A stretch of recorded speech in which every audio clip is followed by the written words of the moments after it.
안녕하세요. 오늘은 사순절 28번째 날입니다. 오늘 우리에게 주신 하나님의 말씀은 누가복음 24장 51절부터 53절까지 말씀입니다. 제가 말씀을 읽어드리겠습니다. 축복하실 때에 그들을 떠나 하늘로 올려지시니 그들이 그에게 경배하고 큰 기쁨으로 예루살렘에 돌아가 늘 성전에서 하나님을 창송하니라. 자, 이 짧은 구절 안에 정말 놀라운 의미들이 담겨 있거든요. 오늘 함께 그 의미를 깊이 묵상해 보겠습니다. 네, 바로 이 구절, 누가복음의 마지막을 장식하는 이 말씀이 오늘 우리의 묵상 중심입니다.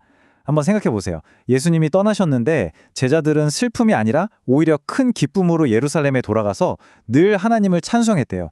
이게 어떻게 가능한 일이었을까요?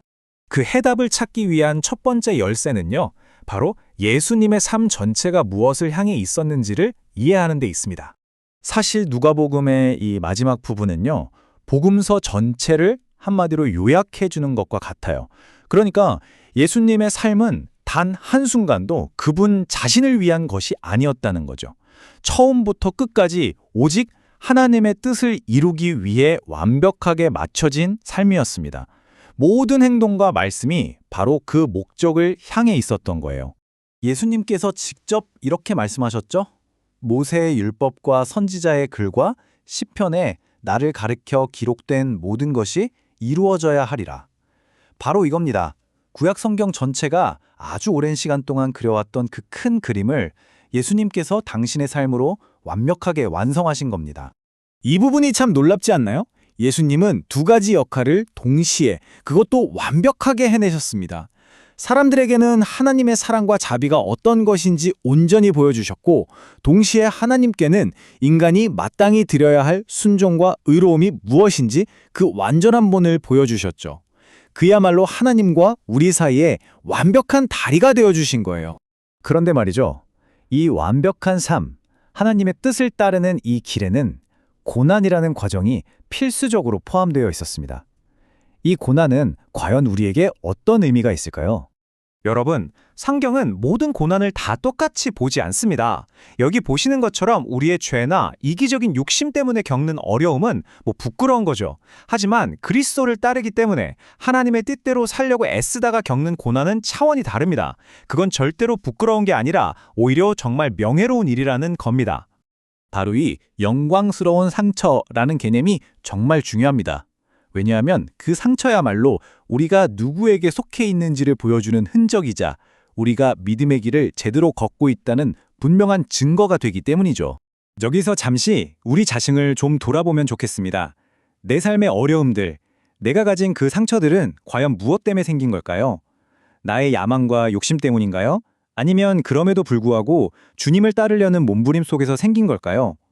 그 상처가 바로 우리가 누구인지를 말해주고 있습니다.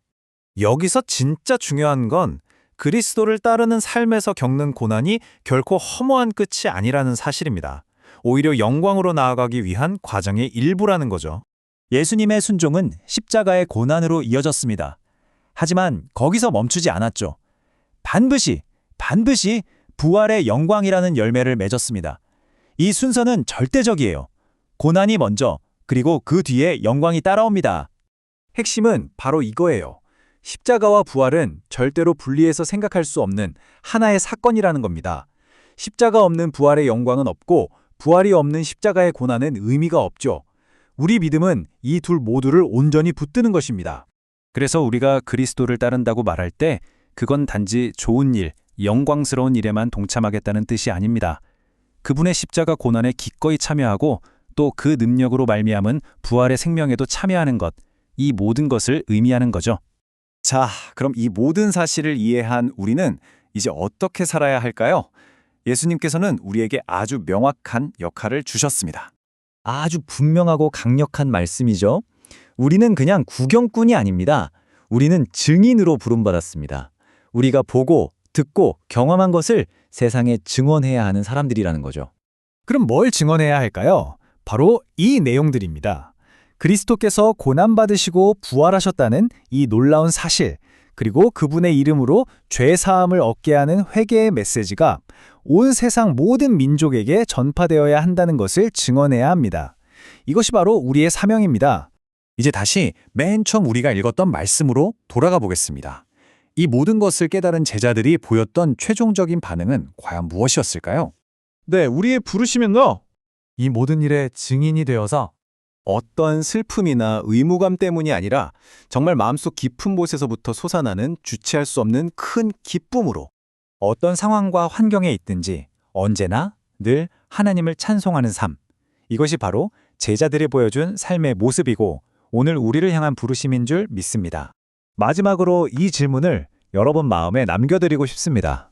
만약 오늘 우리의 인생이 끝난다면 우리의 삶을 단 한 문장으로 요약할 때 그녀는 늘 하나님을 찬정했다 라고 말할 수 있을까요? 이 질문을 깊이 묵상하며 남은 사순절 기간을 보내시길 소망합니다.